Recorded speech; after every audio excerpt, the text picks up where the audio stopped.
جی، نماز کے بعد دعا ضروری ہے یا یہ بدعت ہے؟ کیونکہ ہم نے زیادہ تر لوگ دوسرے سوائے پاکستان یا انڈیا کے جتنے ممالک میں اس میں دیکھا ہے لوگ دعا نہیں کرتے،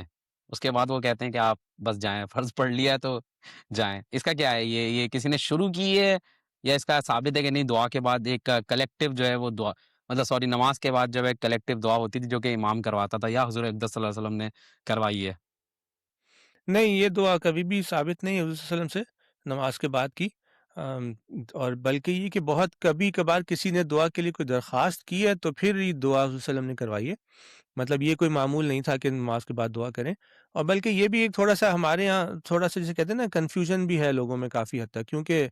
نماز ہی کے اندر حضور صلی اللہ علیہ وسلم ساری دعائیں کر لیتے تھے، ہم لوگ کو یہ بتایا نہیں جاتا، ہم کو جو بس ایک دو دعائیں یاد کرائی جاتی ہیں، اور رب جعلنی اور وہ سب جو ہے نا اللہم انی ظلمت، یہ یاد کرا دیتے ہیں کہ بھائی پڑھو ختم کرو، اور پھر اس کے بعد نماز کے بعد ساری دعائیں کریں گے۔ حضور صلی اللہ علیہ وسلم کا طریقہ یہ نہیں تھا، حضور صلی اللہ علیہ وسلم نماز کے اندر ہی ساری دعائیں کرتے تھے،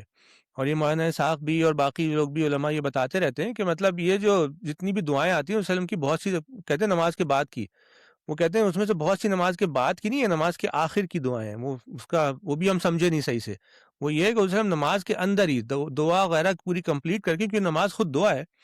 تو اسلام اپنی ساری دعائیں نماز کے اندر ہی کر لیتے تھے، اس کے بعد ذکر اذکار کرتے تھے ختم ہونے میں، اللہ اکبر وغیرہ کہہ رہے ہیں اس طرح کی چیزیں، تو وہ کچھ اذکار کرتے تھے وسلم نماز ختم کر کے، دعائیں تو ساری مطلب تہجد میں تشہد میں وہ وسلم پڑھتے تھے ساری دعائیں، تو اس میں بھی یہ ثابت نہیں ہے وسلم سے کہ وہ پابندی کے ساتھ نماز کے بعد باجامعت دعا کراتے ہوں، یہ ہمارے یہیں کا ایک ہے رواج۔